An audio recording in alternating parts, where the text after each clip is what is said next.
Session court Lahore की एक video viral हो रही है। साद नामी जो एक मुलजिम था वो अपनी पेशी भुगतने के लिए अदालत में जब आया तो वहाँ पर नदीम नामी एक शख्स ने उसे मारकर जो है जख्मी कर दी। किस तरह सिक्योरिटी को क्रॉस करते हुए जो है वो नदीम जो है वो अंदर दाखिल हुआ। नदीम ने क्यों साद को मारा, इनकी आपस में क्या रंजिश थी? साद जो है और नदीम, इनकी आपस में पहले बड़ी अच्छी अंडरस्टैंडिंग थी। दोस्त जाती रंजिश पे आ गए सिर्फ पैसों के लिए। बाकायदा महफिल में बैठे ये दोनों वो मुतालबा करता है अपने दूसरे दोस्त से, साथ से, कि जनाब वो पैसों का क्या किया है। वो दिल में ऐसी बैठ जाती है कि बाकायदा जो है वो ठान लेता है कि अब मैंने जो है वो करना है। बाकायदा लहरा के 3 साद को मारी गई। बदले की आग ऐसी भड़क रही थी नदीम के अंदर कि शायद वो कोई मौका तलाश कर रहा था। आम शहरी अगर इंसाफ के लिए अदालत जाता है, क्या वो भी अब छन्नी होगा? ये तशवीश का बाइस है कि जो सिक्योरिटी गार्ड है उनके होते हुए सेशन कोर्ट के हाथे में गया तो गया कैसे। डीआईजी साहब जो है वो बाकायदा कहते हैं जनाब कोई बदमाश है तो लाए दे, मैं उसको आज ही पकड़ के ला देता हूँ, उसका इलाज मुआवजा जो है वो कर दिया जाता है। जो शख्स मेरा ख्याल है मुलव्वस होगा शायद उसको इबरत का निशान बना दिया जाए। जी अस्सलाम वालेकुम नाज़रीन, मैं हूँ आपका मेज़बान इर्तज़ा भट्ट। नाज़रीन, सेशन कोर्ट लाहौर की एक वीडियो वायरल हो रही है जिसमें साद नामी जो एक मुलजिम था वो अपनी पेशी भुगतने के लिए अदालत में जब आया तो वहाँ पर नदीम नामी एक शख्स ने उसे मारकर जो है ज़ख्मी कर दिया। अब बात ये है कि वो नदीम लेकर कैसे जो है अदालत तक पहुंचा, क्योंकि सेशन कोर्ट लाहौर में जब आप जाते हैं तो मुख्तलिफ जगहों पर आपको चेक किया जाता है, वहाँ पे सिक्योरिटी तैनात होती है। किस तरह सिक्योरिटी को क्रॉस करते हुए जो है वो नदीम जो है वो अंदर दाखिल हुआ। हमारे साथ अशर मौजूद हैं जो स्टोरीज कवर करते हैं और इनके पास तमाम डिटेल है इस केस की। इनसे पूछेंगे वाक़या कब और कितने बजे पेश आया, नदीम ने क्यों साद को मारा, इनकी आपस में क्या रंजिश थी और वो लेके किस तरह अंदर दाखिल हुआ और इस वक्त फैमिली कहाँ पर है। अस्सलाम वालेकुम। वालेकुम अस्सलाम। अच्छा, अगर देखा जाए साद जो है और नदीम, इनकी आपस में पहले बड़ी अच्छी अंडरस्टैंडिंग थी। ये दोस्त हैं और दोस्त जाती रंजिश पे आ गए सिर्फ पैसों के लिए। और अक्सर मामला इस तरह के जो है वो ठहरे हैं कि पहले जो है दोस्ती रहती है, जब पैसों का लेन देन होता है और जब मुतालबात किए जाते हैं तो अगला शख्स जो है वो फट पड़ता है कि यार तुम 4 बंदों में बैठ के मेरी तजलील शुरू कर दी है, मैं वही शख्स हूँ जो तुम्हें खिलाता रहा पिलाता रहा, आज तुमने पैसे मांग के जो है वो मुझे कारोबारी लेन देन का मामला था आपस में। इनका कारोबारी लेन देन था और रंजिश तब बनती है जब एक बाकायदा महफिल में बैठे ये दोनों वो मुतालबा करता है अपने दूसरे दोस्त से, साथ से, कि जनाब वो पैसों का क्या किया है। उसके ऊपर एक ऐसी साद मुतालबा करता है नदीम से। बिल्कुल ऐसा है, साद मुतालबा करता है नदीम से। उसके बाद ये रंजिश जो है वो दिल में ऐसी बैठ जाती है कि बाकायदा जो है वो ठान लेता है कि अब मैंने जो है वो करना है। और इस असना के अंदर जो है वो कत्ल किया जाता है साद की जानिब से। और साद जो है वो जमानत के लिए जो है वो आज पेश हुआ था सेशन कोर्ट के अंदर, जिसमें देखा जा सकता है कि चंद वीडियोस वायरल हो रही हैं और बाकायदा लहरा के 3 साद को मारी गई।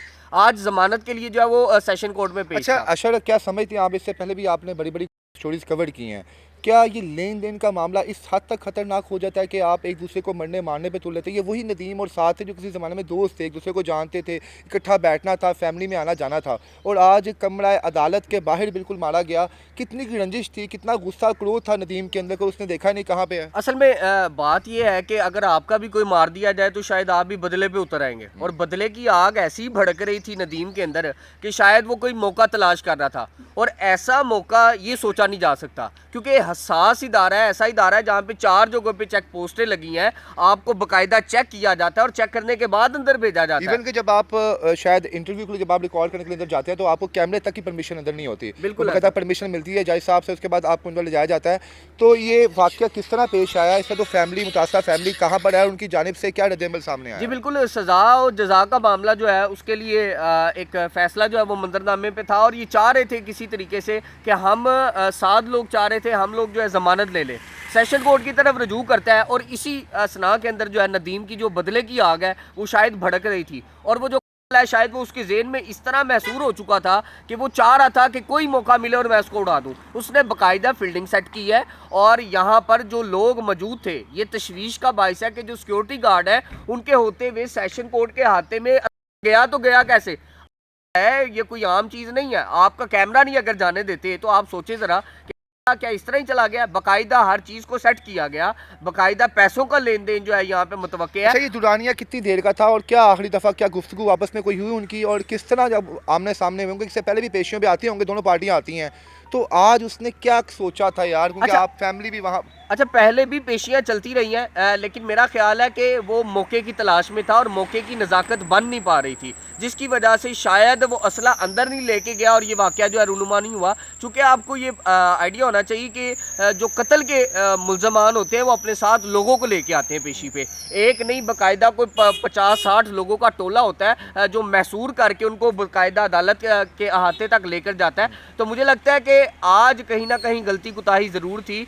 आज शायद वो पिछली पेशियों के तहत ज़हन साजी करके आया था साथ के, ऐसा कोई वाक़या तो रूनुमा नहीं हो अभी कोई सकता। इत्तला मिली है जनाब के जो साथ है इस वक्त उसकी हालत कैसी है और इस वक्त कहाँ पे वो एडमिट है? 3 गोलियाँ भी लग चुकी हैं और उसके साथ बताया जा रहा है उस्मान नामी एक शख्स है, उसको भी एक लगी उस्मान है कौन और है? वो भी इंतहाई तशवीश के राहगुज़र है। ये कोई आम बंदा है, इस तरह आप मैं भी हो सकते थे। ये एक सवालिया निशान है कि आम शहरी अगर इंसाफ के लिए अदालत जाता है, क्या वो भी से अब छन्नी होगा? क्या समझते हैं आप कि यहाँ पर क्या इंसाफ के तकाजे जो हैं इस मुल्क पर जो है वो पूरे तरीके से काम नहीं कर रहे इंसाफ देने वाले, तो जो तखीर हो रही है और दूसरी पार्टी जो है गुस्से और रंजिश में आ रही है। इससे पहले हमने देखा कि ईद पर एक वाक़या पेश आया कि एक खातून ने जो है ईद नमाज़ पढ़ते हुए बाहर आके एक शख्स पर जो है हमला कर दिया। क्या चक्कर है? बिल्कुल, अगर देखा जाए तो कहा तो ये जाता है कि जनाब पाकिस्तान के अंदर और स्पेशली पंजाब का जो एक एरिया है, यहाँ पर सीसीडी और इस जैसे फ़ाल इदारे जो है वो बाकायदा वर्किंग कर रहे हैं और जराइम पेशा नासिर का किला काम किया जा रहा है। लेकिन यहाँ पे आप देखिए कि वो जगह जहाँ पे बाकायदा कानून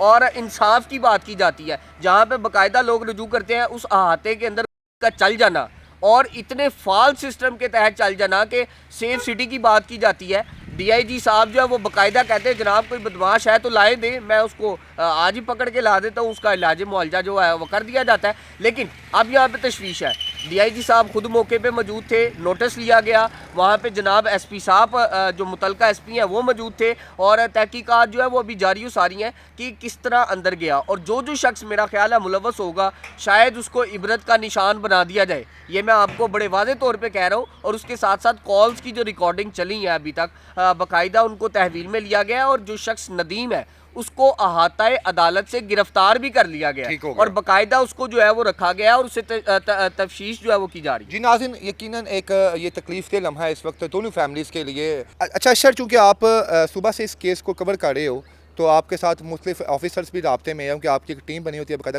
रिपोर्टर्स की हम लोगों की, तो क्या दफात लगी है नदीम के ऊपर और क्या ये केस सीसीडी के हवाले होगा? अच्छा, तहकीकात के अंदर चूंकि मैंने आपको बताया कि मुलजिम जो है वो तो पकड़ा गया है, लेकिन उसको बाकायदा जो है वो पूछा जा रहा है कि किसकी माँ पे किया गया और ये किसका था, कहाँ से आया, कहाँ से बरामद हुई, कितनी चली है, ये तमाम तर चीज़ें जो है वो तहकीकाती टीम ने ले तो ली हैं।